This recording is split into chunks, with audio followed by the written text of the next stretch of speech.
Hello dear students, कैसे हैं आप लोग। आज क्लास 12th में हम लोग पढ़ेंगे बहुत ही ज़्यादा इंपॉर्टेंट टॉपिक जो हो सकता है कि इस साल आप लोगों का एग्जाम में आ जाए। बाकी किसी भी एंट्रेंस एग्जाम में इसका एक क्वेश्चन कंफर्म तैयार रहता है। तो आज हम लोग पढ़ेंगे equipotential surface, properties of equipotential surface, और किसी भी सिस्टम ऑफ चार्ज के लिए, चार्ज सिस्टम के लिए हम लोग इक्विपोटेंशियल सरफेस को ड्रॉ करना सीखेंगे जो काफी कीमती है। और फिर physical importance of equipotential surface पढ़ेंगे और आज का टॉपिक हो जाएगा कंप्लीट।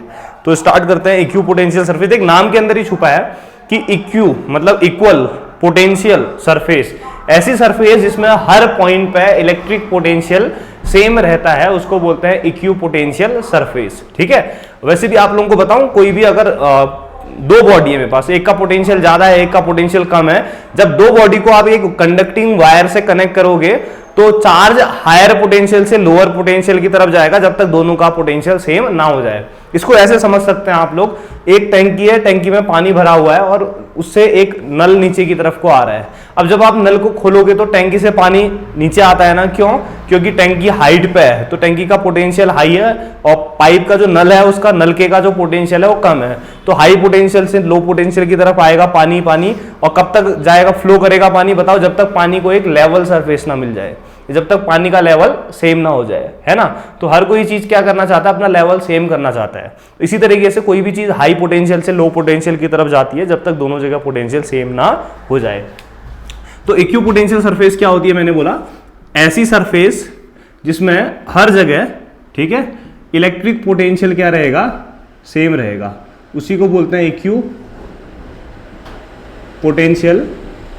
सरफेस।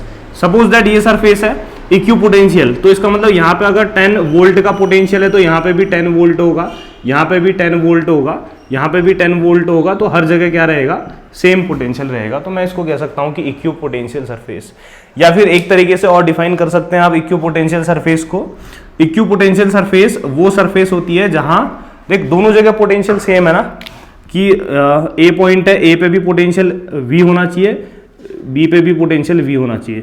तो कह सकते हो इक्विपोटेंशियल सरफेस क्या होती है? ऐसी सरफेस जहां पोटेंशियल डिफरेंस कैसे निकलता है, बताओ? VB माइनस VA, तो VB की जगह भी V, VA की जगह भी V, तो जहां पोटेंशियल डिफरेंस जीरो होता है उसको बोलते हैं इक्विपोटेंशियल सरफेस। क्लियर हो गया ना? बहुत मुश्किल तो है नहीं। ठीक है, अभी सरफेस ड्रॉ करना सीखेंगे, वो बात की बात है। तो कोई भी, ठीक है, बॉडी की सरफेस इक्विपोटेंशियल हो सकती है, ठीक है, या स्पेस में कोई भी अगर बॉडी की सरफेस है, स्पेस में कोई सरफेस, वो भी इक्विपोटेंशियल हो सकती है। अब पढ़ते हैं प्रॉपर्टीज। बहुत खास प्रॉपर्टीज है, इनमें से एक दो प्रॉपर्टी यूज भी होंगी आगे जाके, और बहुत अच्छे से सीखना, ठीक है। तो इक्विपोटेंशियल सरफेस की हम कुछ प्रॉपर्टीज पढ़ते हैं, ठीक है बच्चों।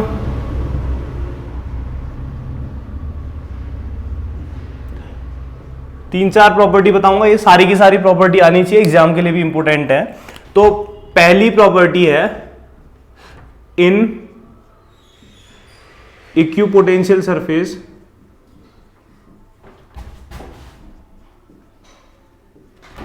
Work done.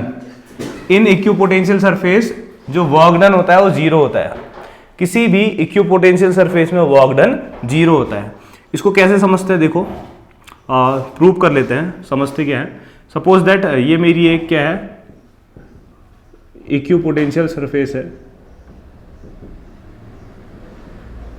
ठीक है, और इस इक्विपोटेंशियल सरफेस से जो इलेक्ट्रिक फील्ड है इसके परपेंडिकुलर बाहर की तरफ जा रहा है इस तरीके से, ठीक है। इलेक्ट्रिक फील्ड इक्विपोटेंशियल सरफेस से परपेंडिकुलर होता है।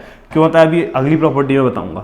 तो ये मेरा पॉइंट है A, ठीक है, मेरे को जाना है A से B तक। मेरे को क्या जाना है, मेरे पास एक टेस्ट चार्ज है प्लस Q0, इस टेस्ट चार्ज को मैंने A से B तक लेके जाना है। तो जब A से B तक लेके जाऊंगा तो कुछ वर्क डन करना पड़ेगा ना। तो चेक करते हैं कि इस इक्विपोटेंशियल सरफेस में किसी भी टेस्ट चार्ज को A से B पे ले जाने में Q0 टेस्ट चार्ज को कितना वर्क डन होता है, ठीक है। तो आप लोगों को पता है, सिंस इलेक्ट्रिक पोटेंशियल डिफरेंस का फॉर्मूला होता है W अपॉन Q0, तो वर्क डन पता करना है तो W equal to delta V into Q0। तो डेल्टा V क्या होता है बताओ? पोटेंशियल डिफरेंस जो होता है VB minus VA into Q0। अब आप लोगों को ये भी तो पता है कि इन इक्विपोटेंशियल सरफेस क्या होता है बताओ, पोटेंशियल सेम होता है, इसका मतलब वी ए इक्वल टू कितना होगा, वी बी होगा। तो वी ए और वी बी सेम है तो that is W equal to कितना हो जाएगा बताओ, V A V B same है तो कट जाएंगे तो 0 इंटू क्यू नॉट, तो डब्ल्यू इक्वल टू कितना आ गया 0 जूल। इसका मतलब किसी भी इक्विपोटेंशियल सरफेस में वर्क डन 0 होता है। 0 वर्क डन मतलब कि टेस्ट चार्ज ए से बी तक मूव कर ही नहीं सकता है, समझ में आया।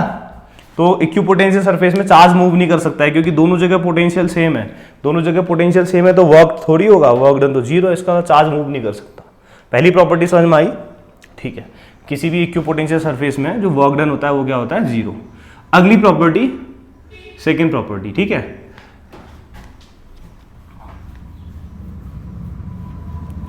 सेकेंड प्रॉपर्टी क्या कहती है कि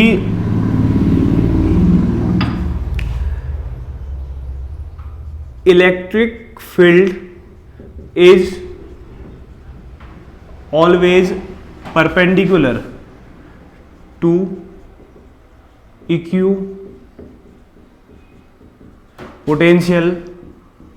सरफेस। किसी भी इक्विपोटेंशियल सरफेस से जो इलेक्ट्रिक फील्ड है वो हमेशा परपेंडिकुलर होता है।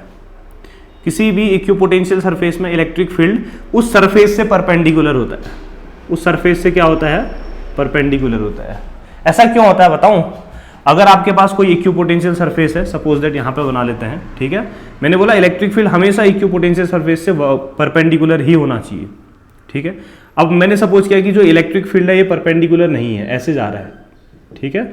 मतलब कि कह सकते हो इस सरफेस से थीटा एंगल पे जा रहा है, तो इसके कंपोनेंट में तोड़ूं, ये कंपोनेंट आ जाएगा ई कॉस थीटा और ये जो कंपोनेंट आएगा ये क्या आएगा, ई साइन थीटा। अब आप लोग ध्यान से देखेंगे कि इस ई कॉस थीटा की वजह से ए पॉइंट पे मेरा एक कोई चार्ज है Q not, Q not charge है, तो ई कॉस थीटा की वजह से जो मेरा चार्ज है क्यू नॉट चार्ज वो मूव करेगा, क्या करेगा, मूव करेगा। और चार्ज कब मूव करता है बताओ, जब हम लोग वर्क डन करते हैं। तो इसका मतलब अगर इलेक्ट्रिक फील्ड इक्विपोटेंशियल सरफेस से परपेंडिकुलर नहीं है, थीटा एंगल पे है, तो उस केस में ऑब्वियस है उसके एक कंपोनेंट की वजह से चार्ज मूव करेगा इक्विपोटेंशियल सरफेस में। और इक्विपोटेंशियल सरफेस में, ये इक्विपोटेंशियल सरफेस है, हाँ, चार्ज अगर मूव कर रहा है तो ऑब्वियस है वर्क डन होगा। बट हमें पता है, क्या पता है, लेकिन हमें क्या पता है कि इक्विपोटेंशियल सरफेस में वर्क डन 0 होता है। इसका मतलब जो इलेक्ट्रिक फील्ड है वो थीटा एंगल पे नहीं हो सकता, ठीक है। इसका मतलब वर्क डन 0 होना चाहिए। वर्क डन 0 कब होगा बताओ, जब ई कॉस थीटा की वैल्यू कितनी होगी 0। अब ई तो 0 नहीं हो सकता है ना, तो ये तो हट जाएगा, कॉस थीटा 0 होना चाहिए। और 0 कितने की वैल्यू होती है, कॉस 90 की वैल्यू होती है। कंपेयर करोगे तो theta equal to 90, theta equal to 90 मतलब कि इलेक्ट्रिक फील्ड हमेशा किसी भी इक्विपोटेंशियल सरफेस से परपेंडिकुलर ही होना चाहिए। तो सीधे शब्दों में क्या बोलोगे अगर कोई पूछेगा कि इक्विपोटेंशियल सरफेस से इलेक्ट्रिक फील्ड परपेंडिकुलर क्यों होता है, आप लोग बोलोगे इलेक्ट्रिक फील्ड का जो कंपोनेंट है अगर परपेंडिकुलर ना हो उसकी वजह से चार्ज मूव करेगा तो वर्क डन होना चाहिए। बट हमें पता है कि वर्क डन तो होता ही नहीं है, इसका मतलब परपेंडिकुलर होना चाहिए, ठीक है। सेकेंड प्रॉपर्टी ये थी। थर्ड प्रॉपर्टी की बात करते हैं।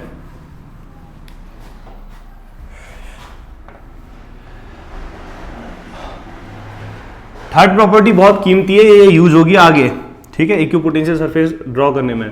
तो ये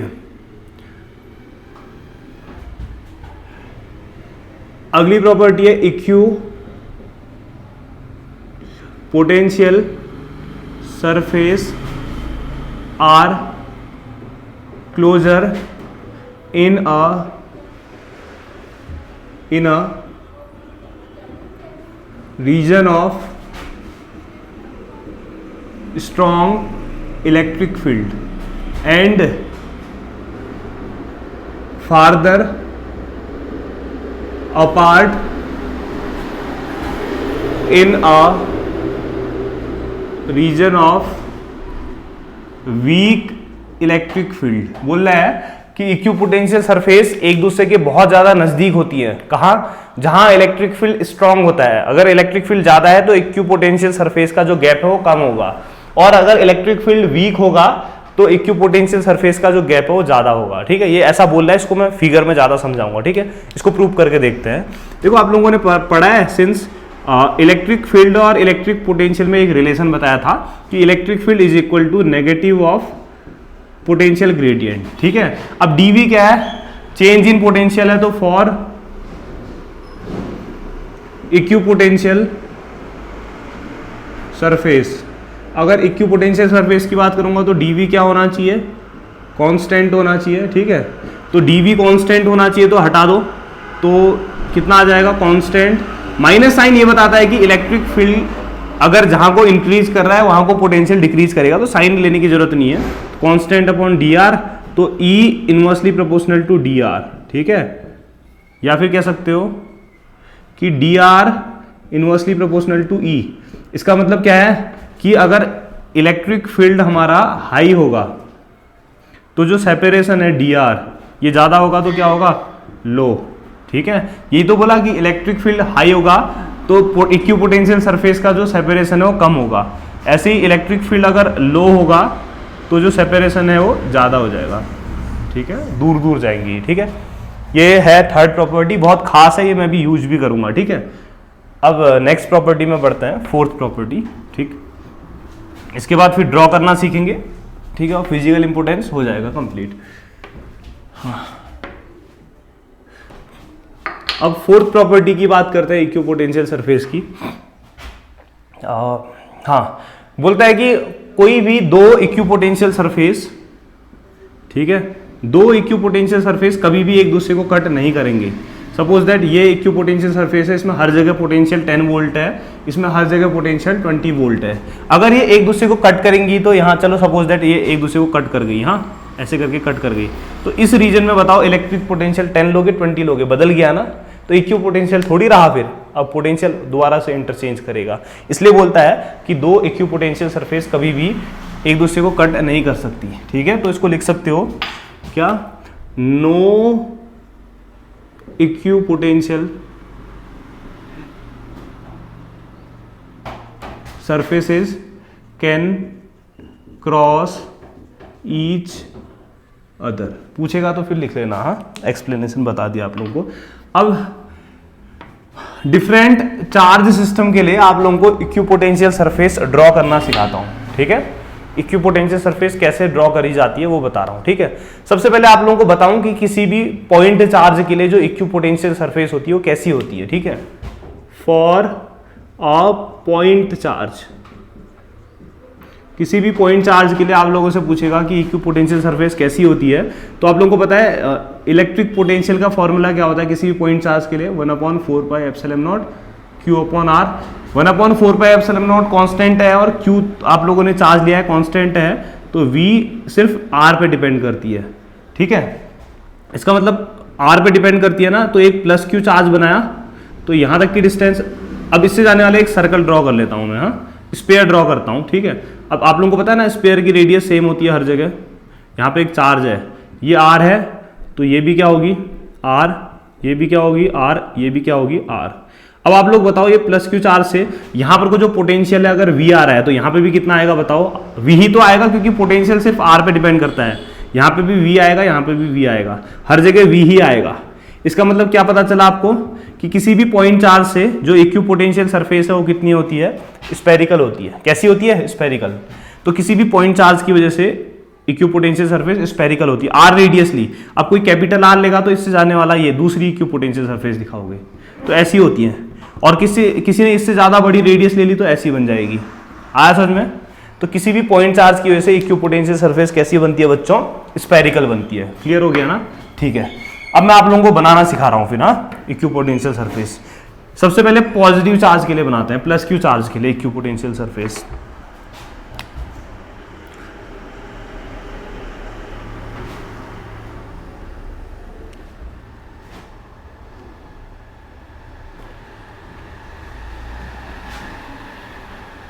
देखना लाइन अगर टेढ़ी आ रही है तो आप लोग सही कर लेना।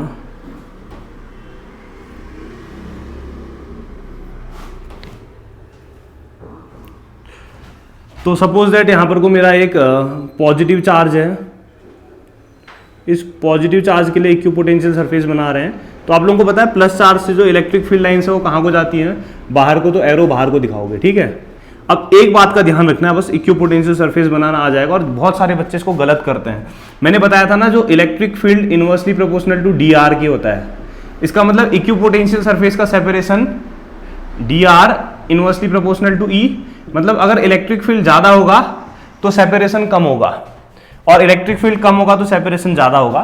तो स्टार्टिंग में देखो ये जो फील्ड लाइंस हैं ये एक दूसरे के बहुत नजदीक हैं, तो यहां पर कोई इलेक्ट्रिक फील्ड ज्यादा है, तो यहां पर को जब आप इक्विपोटेंशियल सरफेस ड्रॉ करोगे ना, स्फेरिकल बनाओगे, पहली बात तो मैंने बता ही दिया आपको, तो इनका गैप कम दिखाना। हाँ, क्योंकि मैंने बोला यहाँ इलेक्ट्रिक फील्ड ज्यादा है तो इनका गैप कम दिखाओगे बच्चों, ये ऐसे, ठीक है, क्योंकि यहाँ स्ट्रॉन्ग इलेक्ट्रिक फील्ड है। अब धीरे धीरे ये जो फील्ड लाइन से दूर जा रही है तो धीरे धीरे इलेक्ट्रिक फील्ड कम हो रहा है, तो अब धीरे धीरे स्टार्टिंग में गैप कम दिखाना, क्योंकि मैंने बोला यहाँ इनिशियली आप देखोगे इसके नजदीक फील्ड लाइन से एक दूसरे के बहुत नजदीक हैं, और जैसे जैसे आप लोग दूर को जा रहे हो तो ये एक दूसरे से दूर होते जा रही हैं, तो इलेक्ट्रिक फील्ड वीक हो रहा है। इलेक्ट्रिक फील्ड अगर कम हो रहा है तो सेपरेशन बढ़ेगा, तो स्टार्टिंग में सेपरेशन कम दिखाना, फिर धीरे धीरे इनका जो सेपरेशन है वो इंक्रीज करते जाना। हाँ, तो पॉजिटिव चार्ज के लिए इक्विपोटेंशियल सरफेस ऐसी बनेगी। अब सेपरेशन बढ़ाते जाओ, क्योंकि इलेक्ट्रिक फील्ड कम हो रहा है, ई की वैल्यू कम हो रही है तो सेपरेशन बढ़ेगा इनका, ठीक है, ऐसे। तो लोग क्या करते हैं, एक जैसे बराबर बराबर गैप के बना देते हैं, तो उनका गलत हो जाएगा बच्चों, ठीक है, ध्यान रखना। तो किसी भी पॉजिटिव चार्ज के लिए इक्विपोटेंशियल सरफेस ऐसी होगी और दूर दूर को जाते जाते गैप बढ़ाते जाओगे। क्लियर हो गया? अगर नेगेटिव चार्ज होता तो नेगेटिव चार्ज के लिए बनाओगे तो कुछ नहीं, फील्ड लाइंस नेगेटिव से अंदर को आ रही है तो सिर्फ ये एरो अंदर को दिखाओगे, ठीक है, बस। बाकी सेम वही रहेगा, क्योंकि अंदर फील्ड ज्यादा है तो अंदर नजदीक रहेंगी, एरो ऐसा दिखा दोगे, बस चल जाएगा ना। तो पॉजिटिव और नेगेटिव चार्ज के लिए इक्विपोटेंशियल सरफेस बनाना आ गया, ठीक है। अब सपोज दैट मेरे पास पॉजिटिव और नेगेटिव चार्ज एक साथ रखे हों, ठीक है, ये मेरा एक प्लस चार्ज है, ये मेरा एक माइनस चार्ज है, ठीक है। तो पहले फील्ड लाइंस दिखाते हैं, प्लस से माइनस की तरफ जाती हैं, प्लस से माइनस की तरफ जाती हैं, प्लस से माइनस की तरफ जाती हैं, प्लस से माइनस की तरफ जाती हैं, प्लस से माइनस की तरफ जाती हैं, फिर ऐसा ही प्लस से निकलेंगी, ये माइनस की तरफ आएंगी, प्लस से बाहर निकलेंगी, ये माइनस की तरफ आएंगी, प्लस से निकलेंगी, ये माइनस की तरफ आएंगी, ऐसा ही होगा। अब बनाते हैं। अब आप लोग ये बताओ मुझे, इलेक्ट्रिक फील्ड मैंने बोला था ना dr inversely proportional to E, electric field ज्यादा तो dr कम। बताओ इलेक्ट्रिक फील्ड कहाँ ज्यादा है? इस साइड को ज्यादा है, देखो यहाँ फील्ड लाइन ज्यादा है, यहाँ कम है, यहाँ इलेक्ट्रिक फील्ड ज्यादा है, यहाँ इलेक्ट्रिक फील्ड ज्यादा है, यहाँ इलेक्ट्रिक फील्ड कम है। तो बनाओ इक्विपोटेंशियल सरफेस इस पॉजिटिव चार्ज के लिए बनाता हूं पहले। हाँ, देखना ये कैसी होती है, स्फेरिकल होती है, तो मैंने आपको बताया। अब सुनना मेरी बात, यहाँ इलेक्ट्रिक फील्ड ज्यादा है तो यहाँ गैप कम दिखाओगे, ये इस साइड गैप कम दिखाओगे और इधर का गैप बढ़ाओगे, क्योंकि यहाँ इलेक्ट्रिक फील्ड कम है तो सेपरेशन यहाँ ज्यादा होगा, यहाँ इलेक्ट्रिक फील्ड ज्यादा है तो सेपरेशन कम, तो इस साइड कम दिखाओगे बच्चों सेपरेशन, इस साइड ज्यादा दिखाओगे, ठीक है। लोग गलत बनाते हैं, फिर ये इधर सेपरेशन कम, इधर सेपरेशन ऐसे बढ़ाओगे, ठीक है। ये देखो, ये सेपरेशन कम, इधर सेपरेशन बढ़ाओगे। सेम इसके लिए भी करते हैं, स्फेरिकल बनेगी ना। अब इधर सेपरेशन कम, इधर बढ़ाओगे, इधर सेपरेशन कम, इधर बढ़ाओगे, इधर सेपरेशन कम, इधर बढ़ाओगे, इधर सेपरेशन कम, इधर बढ़ाओगे, इस तरीके से बढ़ाते रहो। तो ऐसी इक्विपोटेंशियल सरफेस बनेगी, पॉजिटिव और नेगेटिव चार्ज अगर अगल बगल रखे हो, ठीक है। ऐसे ही सेम अगर पॉजिटिव और पॉजिटिव चार्ज रखे हो तो नेगेटिव के लिए आप बनाना। हाँ, एक प्लस चार्ज है, ये प्लस चार्ज है, तो देखो प्लस और प्लस रिपल करते हैं तो ये भागेंगे एक दूसरे से, तो फील्ड लाइंस प्लस से बाहर को जाती हैं ऐसे,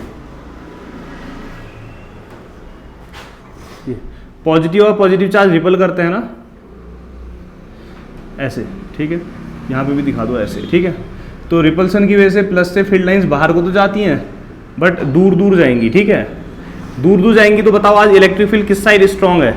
आप लोग देखोगे इस साइड इलेक्ट्रिक फील्ड स्ट्रांग है, इधर वीक है, तो कैसी बनेगी? देखो इक्विपोटेंशियल सरफेस स्फेरिकल। अब इधर स्ट्रांग है तो इधर गैप कम दिखाओगे, इधर ज्यादा दिखाओगे। हाँ, ये देखो, ये गैप कम, इस साइड ज्यादा, इधर गैप कम, इधर ज्यादा। ऐसे ही यहां पर को भी दिखाओ, इस साइड फील्ड लाइन ज्यादा है तो इधर गैप कम, ये इस साइड कम है तो इधर ज्यादा, ये गैप कम, इधर गैप ज्यादा, इधर गैप कम, इधर गैप ज्यादा। आया समझ में? इस तरीके से बनाओगे। नेगेटिव होते तो एरो अंदर को आते, ठीक है। तो ये आप लोगों को मैंने इक्विपोटेंशियल सरफेस ड्रॉ करना सिखा दिया है। अब suppose that uniform electric field के लिए ड्रॉ करो, कहता है कभी इक्विपोटेंशियल सरफेस ड्रॉ करो, किसके लिए? फॉर यूनिफॉर्म इलेक्ट्रिक फील्ड, ठीक है। तो यूनिफॉर्म इलेक्ट्रिक फील्ड क्या है? इसको हम पैरेलल लाइन से दिखाता है यूनिफॉर्म को, ठीक है। जहां हर जगह इलेक्ट्रिक फील्ड का मैग्नीट्यूड सेम होता है उसको बोलते हैं यूनिफॉर्म इलेक्ट्रिक फील्ड। इस तरीके से दिखाता है ये, ठीक है। ये मेरा यूनिफॉर्म इलेक्ट्रिक फील्ड दिखाया। तो इस यूनिफॉर्म इलेक्ट्रिक फील्ड में इक्विपोटेंशियल सरफेस जो होती है ना, उसको कैसा दिखा देते हैं, देखो इस तरीके से दिखाता है ये प्लेन सरफेस से। क्यों? क्योंकि आप देखोगे तो हर जगह इलेक्ट्रिक पोटेंशियल का जो अमाउंट है वो सेम आएगा। तो इस तरीके से दिखाते हैं किसी भी यूनिफॉर्म के लिए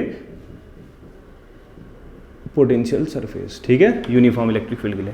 प्लेन, पैरेलल प्लेन्स दिखाओ, क्योंकि हर जगह देखोगे यहाँ से जितना इलेक्ट्रिक फील्ड यहाँ है हर जगह उतना ही रहेगा, तो पोटेंशियल भी E इक्वल टू dV/dr है, तो सेम आएगा, ठीक है। अब लास्ट फिजिकल इंपोर्टेंस पढ़ लेते हैं इसका और ये टॉपिक कंप्लीट। तो इसका फिजिकल इंपोर्टेंस क्या है, देखो इक्विपोटेंशियल सरफेस का। पहली चीज तो मैंने आपको बताई कि किसी भी इक्विपोटेंशियल सरफेस से पहला फिजिकल इंपोर्टेंस बता रहा हूं मैं।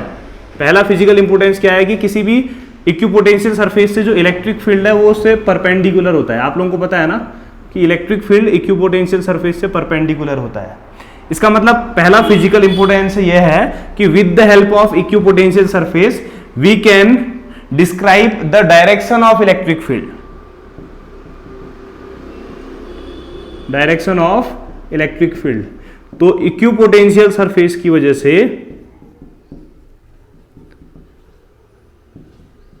हम इलेक्ट्रिक फील्ड की डायरेक्शन डिफाइन कर सकते हैं। दूसरा इंपोर्टेंस क्या है, देखो मैंने बताया था dr inversely proportional to E, तो E inversely proportional to dr।